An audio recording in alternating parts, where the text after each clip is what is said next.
Good morning class. How are you all doing? I hope you all are doing good. चलिए हम लोग का एक ही चैप्टर अभी रह गया है, that is data structure. Data structure में हमारे दो ही टॉपिक्स हैं, स्टैक एंड क्यू. ठीक है, no sorry, list and stack. आपके पास सिलेबस में सिर्फ लिस्ट पढ़ना है और स्टैक पढ़ना है. क्यू है, स्टैक है, let me check. I will send it across.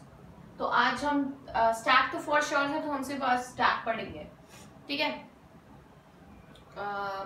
चलिए स्टार्ट करते हैं. सबसे पहले हमें पढ़ना है कि डेटा स्ट्रक्चर क्या होता है. What do you mean by data structure? क्या समझ में आता है डेटा स्ट्रक्चर से? डेटा स्ट्रक्चर, अब हम मेमोरी के अंदर, अब यहाँ पे basically data structure deals with how we store a data और how our data is stored in a memory. ठीक है, कोई स्ट्रक्चर, कोई एक ढांचा, वो जो डेटा हम स्टोर कर रहे हैं, सेव कर रहे हैं अपने सिस्टम में, वो कोई उसको सेव करने के लिए कोई ढांचा, कोई स्ट्रक्चर हमारा सिस्टम फॉलो कर रहा है. ठीक है, तो वो जो स्ट्रक्चर को फॉलो किया जाता है वो किन किन फॉर्म्स में किया जा सकता है और किस तरीके से किया जाता है. ठीक है, सो data structure is all about this. Fine. So data structure represent how the data is stored in a memory. किस फॉर्म में, किस तरीके से हमारा जो डेटा है हमारी कंप्यूटर की मेमोरी में स्टोर हो रहा है. जब हम उसमें और डेटा इंसर्ट करते हैं तो वो किस तरीके से होता है, और हमारा और जो डेटा हम डिलीट करते हैं तो वो किस तरीके से होता है. ठीक है, data structure can be implemented in two ways. दो तरीके से हमारे मेमोरी के अंदर जो डेटा है वो स्टोर किया जा सकता है. ठीक है, पहला है सिंपल डेटा स्ट्रक्चर, दूसरा है compound data structure. Simple data structure build from primitive data type. Primitive data type से मिलके बना होता है, मतलब लीनियर डेटा. दो तरीके हमारी मेमोरी के अंदर डेटा को स्टोर करने की फॉलो करती है. एक सिंपल तरीके से, दूसरा कंपाउंड. ठीक है, सिंपल में क्या होता है, build from primitive data type. उसमें प्रिमिटिव डेटा टाइप, जो कि प्रिमिटिव डेटा टाइप होते हैं इंटीजर, फ्लोट, कैर, बुलियन. ठीक है, इनको स्टोर किया जाता है. अब किस फॉर्म में किया जा सकता है, वो होता है एरे और लीनियर लिस्ट. ठीक है, एरेस और लीनियर लिस्ट. दूसरा है हमारा कंपाउंड डेटा स्ट्रक्चर. जो हमारा कंपाउंड डेटा स्ट्रक्चर है वो हमारे सिंपल डेटा स्ट्रक्चर से ही मिलकर बना होता है, मतलब mix of simple number of datas. ठीक है, कंपाउंड के अंदर we have two, linear and non-linear. Linear is what? Elements are stored sequentially. Elements जो हैं एक sequence में होंगे, मतलब one after another होंगे. ठीक है, एक sequence follow हो रहा होगा. मतलब ऐसे नहीं है कि जैसे हम conditional statement में पढ़ते हैं कि वो jump कर लेता है if वो वाला पार्ट आपका नहीं, अगर if वाला पार्ट जो है हमारा वो ट्रू नहीं है तो वो उसके अंदर की प्रिंट स्टेटमेंट को छोड़कर एल्स पार्ट पे चले जाता है. नहीं, सीक्वेंशियल होता है जहां पे हम सिंपल 4-5 लाइंस का प्रोग्राम लिखा है और 1 2 3 4 5 हमारा interpreter one after another line पर जाता है और प्रोग्राम को फॉलो कर प्रोग्राम को चलाता है. ठीक है, या हम कह सकते हैं कि स्टेयर्स है, हम स्टेयर्स पे चढ़ते हैं तो हम सीक्वेंस में चढ़ते हैं ना, कूद कूद के तो नहीं चढ़ते 1 2 3 4 5. And then the lift, if we'll talk about lift, how lift works, वो 0 -0 वहां से एक करके ऊपर जाती है और फिर एक फ्लोर करके नीचे आती है. So that is sequentially. ठीक है, दूसरा है non linear. Data can be stored at multi level structure. मतलब एक लेवल होता है, जैसे उसके अंदर हमारा है tree and graph. Tree and graph के बारे में हमें कुछ नहीं पढ़ना है. ट्री होती है, उसकी ब्रांचेस होती है ना.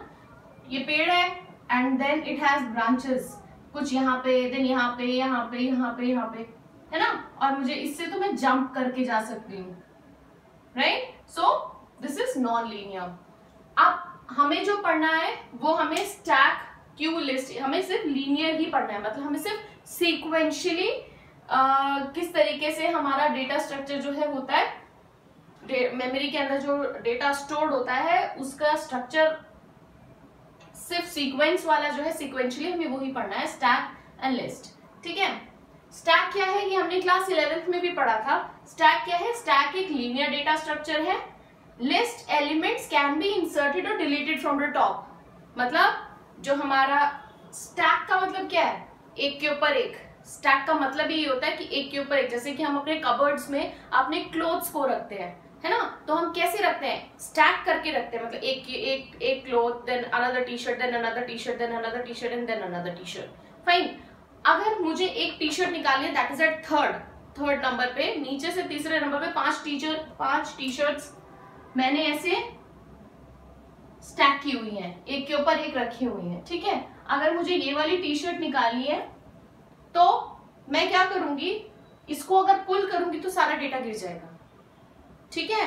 तो मुझे क्या करना चाहिए कि पहले मैं इस टी शर्ट को हटाऊंगी, देन इसको हटाऊंगी, देन इसको हटाऊंगी और फिर इसको लूंगी, ठीक है। स्टैक, दूसरा आप सोच लीजिए कि मैंने कॉइन्स रखे हुए हैं, कॉइन्स है, मैंने कॉइन्स अरेंज करके रखे हैं एक के ऊपर एक, ठीक है, 1 2 3 4 5 6, मुझे ये सेकंड कॉइन निकालना है, ठीक है।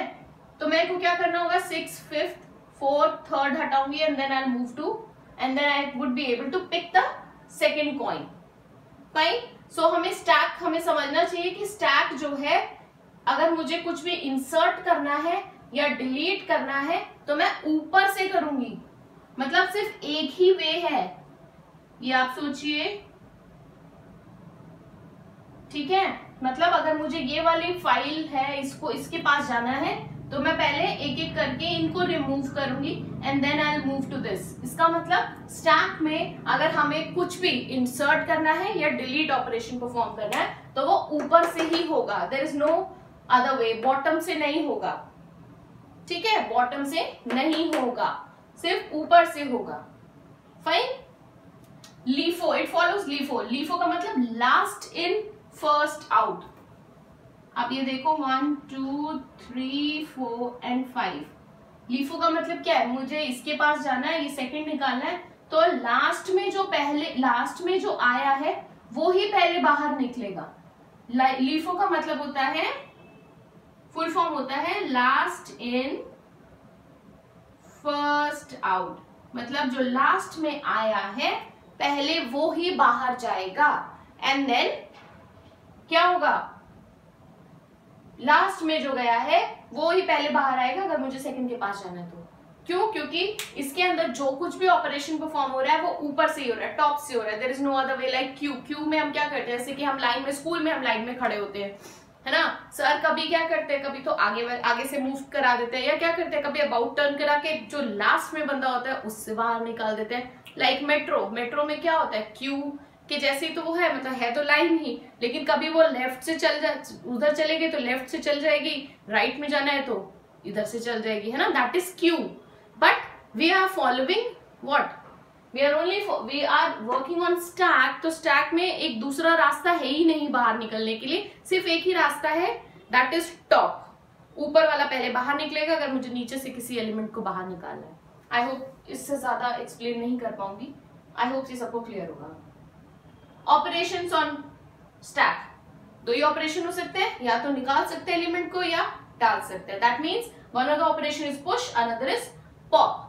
फाइन, पुश का मतलब insertion of an element from the top and pop is what, deletion of an element from the top. As I already told you that stack follows LIFO, that is last in first out. So if you want to push, if you want to insert any element into a stack, we need to pull out the last element from the top, and then only we are able to push an element into the stack. And if you want to pop, if you want to remove an element, for the same also, or we can say that pop or delete, if you want to do that, we need to pull out the last element from the top of the stack, then only we would be able to go to the element which we want to pop. Fine, so insert is push and delete is pop. I hope ये सबको clear होगा, ठीक है। And इसके अंदर दो conditions भी आती हैं, दो कंडीशंस, एक हमारी होती है अंडरफ्लो, दूसरी हमारी होती है ओवरफ्लो। इसका मतलब क्या होता है, यहां पे समझाती हूँ, या एरे की फॉर्म में लेते हैं तो या नहीं, let's do it this way.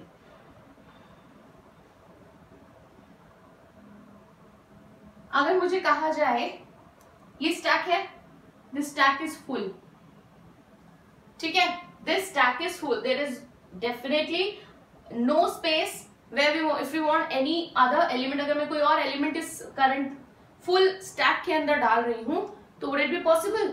नहीं है ना possible. तो इसको कहा जाएगा, and if I want one more element to insert, push, if I want to push one more element, that is 8 into the stack, तो मेरे पास यहां से मैसेज आएगा overflow, कि ये जो stack है, so that I should understand that this stack is already full, I cannot push any other element into this stack.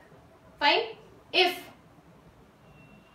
this stack is empty, ये stack जो है बिल्कुल खाली है, and मैं इसके अंदर से कोई एलिमेंट निकालना चाहती हूं, पॉसिबल है, लॉजिकल है, मेरे पास एक कबर्ड है जो कि खाली है, मैं उसको खोल के उसमें से कपड़े निकालना चाह रही हूँ, क्या ये पॉसिबल है? वो तो खाली है. तो मेरे पास क्या मैसेज आएगा वहां से, मैं यहाँ पे पॉप करना चाह रही हूँ कोई एलिमेंट, तो मेरे पास कंडीशन आएगी अंडरफ्लो, कि ये जो स्टैक है ये तो एम्प्टी है, आप क्या निकालने की कोशिश कर रहे हो. ठीक है, तो I hope push, pop, LIFO, underflow, overflow आपको क्लियर होगा. इन केस कोई डाउट है तो मुझे पूछ लीजिए. इसके आगे नेक्स्ट क्लास में मैं क्यू आप लोगों को एक्सप्लेन कर दूंगी, and then will do whatever the number of programs. इसमें कुछ गिने चुने प्रोग्राम बनते हैं, वो प्रोग्राम हम कर लेंगे. I will send you the programs, जैसे कि आपने क्लास 11th में उनको समझ लिया था उसी तरीके से इनको समझ लेना है. एज इट इज प्रोग्राम आपके एग्जाम्स में आते हैं. ठीक है, बस आपको ये होता है कि आपको एलिमेंट्स दे दिए जाते हैं कि इस एलिमेंट को पॉप करके बताओ, इस एलिमेंट को पुश करके बताओ, तो द वे इज सेम, तरीका सेम ही है, बस यू नीड टू रिमेम्बर कि okay what is the given list. Fine. So according to that you need to push और pop the elements from the list और either from the from the stack or either from the queue. Fine. Take care of yourself. Bye bye.